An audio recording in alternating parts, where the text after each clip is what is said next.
जरा सोचो दोस्तों, अगर कोई पागल साइंटिस्ट वर्चुअल रियलिटी के कैरेक्टर्स को इस रियल वर्ल्ड में क्रिएट कर दे और इन कैरेक्टर्स को रोक पाना ऑलमोस्ट इम्पॉसिबल हो, क्योंकि ये कैरेक्टर्स ग्लास से खुद को हील करके हमेशा जिंदा रह सकते थे। कुछ ऐसा ही होता है हमारी आज की इस कहानी में। कहानी की शुरुआत में हम दो ऑफिसर्स पार्कर और जॉन को यूनिफॉर्म में सबवे से निकलते हुए देखते हैं। वहीं बाहर सभी लोगों ने एक जैसे ग्रे सूट्स पहन रखे थे। तभी अचानक वो दोनों भागकर ऊपर वाले फ्लोर पर एक रेस्टोरेंट में जाते हैं। हम देखते हैं कि वहां पर सभी लोग काफी अजीब बिहेव कर रहे थे, यहाँ तक कि वहां की हर चीज ऐसी फील हो रही थी जैसे कोई सिमुलेशन हो। उन दोनों ऑफिसर्स को रेस्टोरेंट के अंदर एक क्रिमिनल सिड 6.7 को ट्रैक करना था। सिड का मतलब होता है सैडिस्टिक, इंटेलिजेंट एंड डेंजरस, जो कि अब तक के सभी सीरियल किलर्स का मिक्सचर था। अब वो उन ऑफिसर्स को मिल जाता है और उनमें शूटिंग फाइट होने लगती है, जिस दौरान सिड जॉन को इलेक्ट्रिक शॉक दे देता है और फिर वो पार्कर को भी मारने वाला था कि अचानक वो दोनों ही वहां से गायब हो जाते हैं। इसके बाद हमें दिखाया जाता है कि वो एक्चुअली में वीआर चेयर पर बैठकर जोर जोर से हिल रहे थे, जिसका मतलब था कि ये दोनों सिर्फ वर्चुअल रियलिटी में थे। अब उन दोनों को बाहर निकाला जाता है, लेकिन तब तक जॉन की डेथ हो चुकी थी। यहाँ हमें बताया जाता है कि असलियत में इस मशीन को वर्चुअल सिस्टम के लिए टेस्ट किया जा रहा था ताकि उसे ऑफिसर्स की ट्रेनिंग के लिए यूज किया जा सके, लेकिन ये मशीन ठीक से काम नहीं कर रही थी और टेस्ट के लिए चुने गए जॉन और पार्कर भी एक्चुअल में क्रिमिनल्स थे। फिर नॉर्मल होने के बाद पार्कर अपने दोस्त चीफ बिली को बताता है कि सिड ने चीटिंग की थी क्योंकि वो इलेक्ट्रिक शॉक इस गेम का पार्ट नहीं था। अब ये सुनकर इस प्रोजेक्ट की डायरेक्टर एलिजाबेथ इसके प्रोग्रामर डॉक्टर डैरेल को ये प्रोजेक्ट बंद करने के लिए कहती है, क्योंकि इसी प्रोग्राम ने सिड को क्रिएट किया था। यहाँ पर हमें पता चलता है कि एक्चुअल में पार्कर भी एक फॉर्मल पुलिस ऑफिसर था, जिसे एक पॉलिटिकल क्रिमिनल मैथ्यू को मारने की वजह से 17 साल की सजा हो गई थी।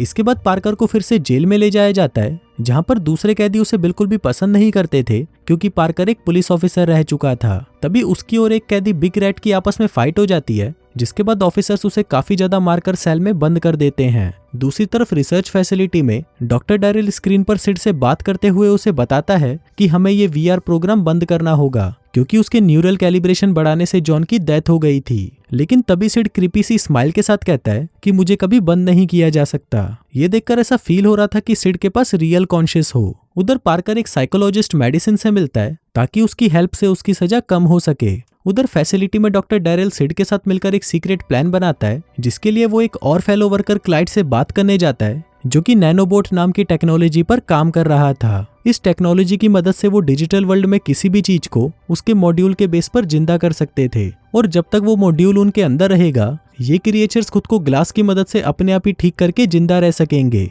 फिर हम देखते हैं कि क्लाइड इसी तरह की एक और कैरेक्टर शीला 3.2 को स्क्रीन पर देख रहा होता है। तभी डॉक्टर डैरेल उसे कहता है कि तुम शीला को असली दुनिया में ले आओ, वरना वीआर प्रोग्राम बंद होते ही वो भी खत्म हो जाएगी। अब उसकी ये बात क्लाइड को काफी अच्छी लगती है, जिसके बाद वो उसे शीला का मॉड्यूल लेकर अपनी लैब में आने को कहता है। लेकिन तभी डॉक्टर डैरेल शीला के मॉड्यूल को सिड के मॉड्यूल से बदल देता है। यहाँ क्लाइड उसे अपना बनाया हुआ एआई स्नेक दिखाता है, जिसने उसे जिंदा कर लिया था। क्लाइड उस स्नेक को काट भी देता है, लेकिन फिर ग्लास के करीब जाते ही वो स्नेक सिलिकॉन मॉलिक्यूल्स को यूज करके खुद को तुरंत ही हील कर लेता है। अब ये देखकर डॉक्टर डैरेल हैरान हो जाता है। क्लाइड उसे बताता है कि जब तक ये ग्लास के पास रहेगा, तब तक ये खुद को हील करते हुए इमॉर्टल रहेगा, और इसे खत्म करने के लिए इसके सिर में से मॉड्यूल को निकालना होगा। जिसके बाद वो उसे ऐसा करके भी दिखाता है। जिसके बाद वो शीला का मॉड्यूल समझकर सिड का मॉड्यूल अपनी मशीन में लगा देता है, जिसके कुछ ही देर बाद में सिड नैनोटेक के एक्स से बाहर निकलकर रियलिटी में आ जाता है। जिसके बाद वो तुरंत ही क्लाइड को मार डालता है। अब अपनी इस क्रिएशन का पागलपन देखकर डॉक्टर डैरेल तुरंत वहां से भाग जाता है। अब इसके बाद सिड खुद को चेक करने के लिए अपनी एक उंगली काटकर उसे ग्लास की मदद से वापस रीजनरेट कर लेता है। जिसके बाद वो फैसिलिटी से भागकर शहर की तरफ चला जाता है। वहीं एलिजाबेथ को जब इस बात का पता चलता है, तो वो उसे पकड़कर खत्म करने का टास्क पार्कर को देती है, क्योंकि वो एक अच्छा ऑफिसर रहा था और टेस्ट की वजह से वो सिड को जानता भी था। फिर पार्कर से एक डील की जाती है कि ये टास्क कंप्लीट करने पर उसे जेल से फ्री कर दिया जाएगा, जिसके साथ ही उसकी बॉडी में एक ट्रैकर भी डाला जाता है ताकि वो कहीं भाग ना सके। वहीं मेडिसिन पुलिस को ब्लैकमेल करने लगती है कि उसे भी इस मिशन में पार्कर के साथ जाने दिया जाए, नहीं तो वो पब्लिक को इस इंसिडेंट के बारे में बता देगी। जिसके बाद उसे भी साथ भेजा जाता है। लेकिन ये पार्कर को बिल्कुल भी अच्छा नहीं लग रहा था, क्योंकि वो हमेशा से ही अकेला काम करता था। जिसके बाद वो दोनों ही उसे पकड़ने के लिए वहां से बाहर आ जाते हैं। दूसरी तरफ सिड ने एक कपल को मारकर अपने मर्डर की शुरुआत कर दी थी उसने हिस्ट्री के फेमस क्रिमिनल चार्ल्स की तरह दीवार पर ब्लड से डेथ टू द पिग्स भी लिखा था। वहीं पार्कर और डॉक्टर कार्टर क्राइम सीन पर जाते हैं ताकि उन्हें कोई एविडेंस मिल सके। दूसरी तरफ डॉक्टर डैरेल बहुत बुरी तरह से डरकर एक मोटल रूम में छुपा हुआ था। वहीं क्राइम सीन पर उन दोनों को कोई एविडेंस नहीं मिलता तो वो डॉक्टर डैरेल के ऑफिस में जाते हैं ताकि वो कोई क्लू ढूंढ सकें। फिर वहां उन्हें एक लैपटॉप में सर्च करने से पता चलता है कि सिड को 200 से ज्यादा पर्सनैलिटीज को मिलाकर बनाया गया है, इसलिए सभी क्रिमिनल्स की पर्सनैलिटीज उसमें आ गई हैं। और उन क्रिमिनल्स में से एक मैथ्यू ग्रीन्स भी था जिसने पार्कर की फैमिली को मारा था। अभी जानकर पार्कर सिड को मारने के लिए और भी ज्यादा मोटिवेट हो चुका था। अगले सीन में मेडिसिन घर पर अपनी बेटी कैरिन से मिलने जाती है और पार्कर गाड़ी में रहकर रेडियो से इन्फॉर्मेशन लेने की कोशिश करता है कि शहर में कहीं और कोई अटैक तो नहीं हुआ। वहीं सिड नाइट क्लब में लोगों को तंग कर रहा था। वो उन्हें बुली करते हुए उनकी चीखों से ऑर्केस्ट्रा को क्रिएट कर रहा था। फिर पार्कर उसे पकड़ने के लिए मेडिसिन के साथ वहां पर जाता है। वहीं पुलिस उनसे पहले वहां पर पहुंच चुकी थी, लेकिन सिड उन्हें बहुत ही आसानी से हैंडल कर लेता है और दोबारा हॉस्टेजेस को बुली करने लगता है। तभी पार्कर वहां पहुंचकर सिड पर अटैक करता है, मगर उसके 20 बुलेट्स शूट करने के बाद भी सिड पर उनका कोई असर नहीं होता।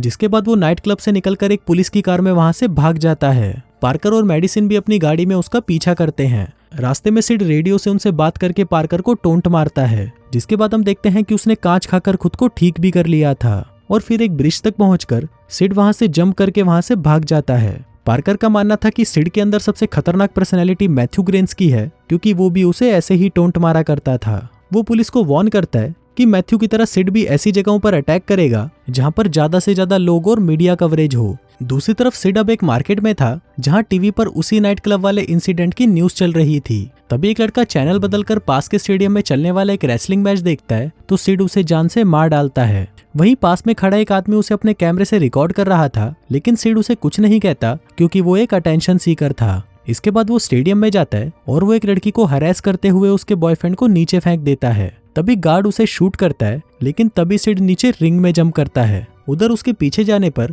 मार्केट में स्टेडियम की वीडियो देखकर पार्कर समझ जाता है कि सिड जरूर वहीं पर होगा, लेकिन पार्कर को स्टेडियम में देखते ही सिड वहां से भाग जाता है। अब की बार उसने एक ट्रेन पर चढ़कर एक लेडी को होस्टेज बना लिया था। वो उस पर गन पॉइंट करके पार्कर को वार्न करता है कि वो उसे शूट या चेस ना करे, लेकिन पार्कर फिर भी उसे शूट कर देता है, जो कि उस लेडी को लगने से उसकी डेथ हो जाती है और इसी जुर्म में पार्कर को पकड़कर फिर से जेल भेज दिया जाता है। जिसके बाद पार्कर को अपने पास्ट के फ्लैशबैक आते हैं जहां पर हमें उसकी स्टोरी बताई जाती है। मैथ्यू एक पॉलिटिकल क्रिमिनल था जिसको पकड़ने का चार्ज पार्कर को दिया गया था और वो उसको पकड़ने के काफी क्लोज भी था, लेकिन उसको रोकने के लिए मैथ्यू ने उसकी बीबी और बेटी को किडनैप करके रूम के दरवाजे पर एक बॉम्ब लगा दिया था। फिर जब पार्कर उन्हें ढूंढकर बचाने गया तो दरवाजा खुलते ही बॉम्ब ब्लास्ट हो गया। अब इस इंसिडेंट में पार्कर ने अपनी फैमिली के साथ साथ अपना एक हाथ भी खो दिया था, जिसके बदले में उसने मैथ्यू और उसके साथियों को मार डाला और इन सब में उससे गलती से 2 न्यूज रिपोर्टर्स भी मारे गए, जिस वजह से उसे जेल की सजा मिली थी। इसके बाद मूवी प्रेजेंट टाइम में शिफ्ट होती है जहां पर सिड पुलिस वालों को मारकर पार्कर के पास प्रिजन वैन में आ गया था। सिड उसे बताता है कि तुम्हारे ब्रेन में लगे ट्रैकर में जहर भरा है जिसे किसी भी टाइम सैटेलाइट की मदद से रिलीज किया जा सकता है और इससे पहले कि वो तुम्हें मारे अगर तुम मुझे खत्म कर सकते हो तो कर दो। जिसके बाद वो पार्कर को वहां से फ्री करके भाग जाता है। इसके बाद पार्कर मेडिसिन को कॉल करता है और कहता है कि मैंने सिक्योरिटी गार्ड्स को नहीं मारा। मेडिसिन उससे पूछती है कि तुम कहां पर हो, जिस पर पार्कर कहता है कि मैं अपनी फैमिली के साथ हूँ। जिसके बाद वो कब्रिस्तान जाकर पॉइजन रिलीज से अपनी मौत आने का वेट करने लगता है, लेकिन तभी मेडिसिन बिली को कॉल करके जहर के बारे में बताती है कि ऑफिशियल्स उसे रिलीज करने वाले हैं क्योंकि वो पार्कर को गार्ड्स का मर्डरर समझ रहे थे। जिसके बाद बिली तुरंत जाकर सिस्टम को डिस्ट्रॉय कर देता है ताकि वो पॉइजन रिलीज ना कर सके। उधर मेडिसिन भी पार्कर को ढूंढने के लिए घर से निकल जाती है। तभी सिड एक वर्कर की ड्रेस पहनकर एक वैन में उसके घर के बाहर आ जाता है। फिर जब मेडिसिन पार्कर के पास पहुंचती है तो वो उसे बताता है कि सिड की बुक बढ़ती जा रही है और अब उसे और भी ज्यादा बड़ी ऑडियंस की जरूरत है। अब पूरे देश में तबाही और केओस फैल गया था। लोग बॉर्डर्स को बंद कर रहे थे ताकि पार्कर यूएसए से भाग ना सके।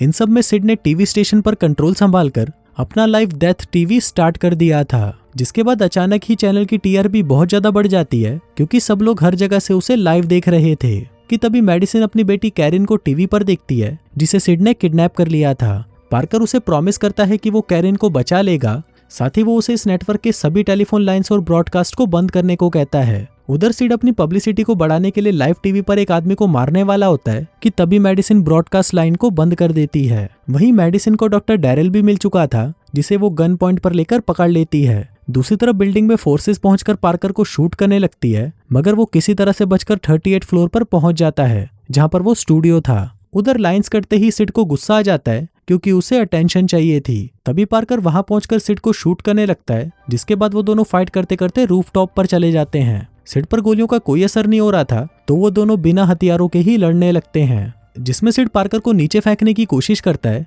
लेकिन तभी एक रस्सी में उलझकर वो दोनों ही नीचे लटककर एक खिड़की से टकरा जाते हैं। यहाँ पर पार्कर को तो कुछ नहीं होता, लेकिन सिड बुरी तरह से घायल हो चुका था। फिर जैसे ही पार्कर उसके करीब जाकर कैरिन का पूछता है, सिड सिलिकॉन मॉलिक्यूल्स को ऑब्जर्व करके खुद को रीजनरेट करने लगता है क्योंकि वो कांच के ऊपर गिरा था। लेकिन तभी पार्कर उसके सिर के पीछे से मॉड्यूल निकाल लेता है, जिससे सिड वहीं खत्म हो जाता है। तभी मेडिसिन भी डॉक्टर डैरल को लेकर वहां पहुंच जाती है, जो उसे कहता है कि कैरिन की लोकेशन सिर्फ सिड को ही पता थी। लेकिन तभी यहाँ पर सीन चेंज होता है और हम दोबारा से रूफटॉप का सीन देखते हैं, जहाँ पर इस बार सिड ने पार्कर को नीचे फेंक दिया था, मगर पार्कर मरता नहीं और उसका निकला हुआ खून भी वापस चला जाता है। दरअसल सिड को मारने के बाद उसके मॉड्यूल को वीआर में ले जाया गया और यहाँ पर उसके साथ पार्कर और मेडिसिन भी थे। इसका सिड को पता नहीं था कि वो लोग वर्चुअल रियलिटी में हैं, क्योंकि वो लोग उससे कैरिन की लोकेशन जानना चाहते थे। अब की बार डॉक्टर डैरल बिली के सामने वीआर को हैंडल करते हुए उनकी मदद कर रहा होता है। वहीं सिड रूफटॉप पर मेडिसिन से बातें कर रहा होता है, जो उससे बार बार कैरिन की लोकेशन पूछ रही थी।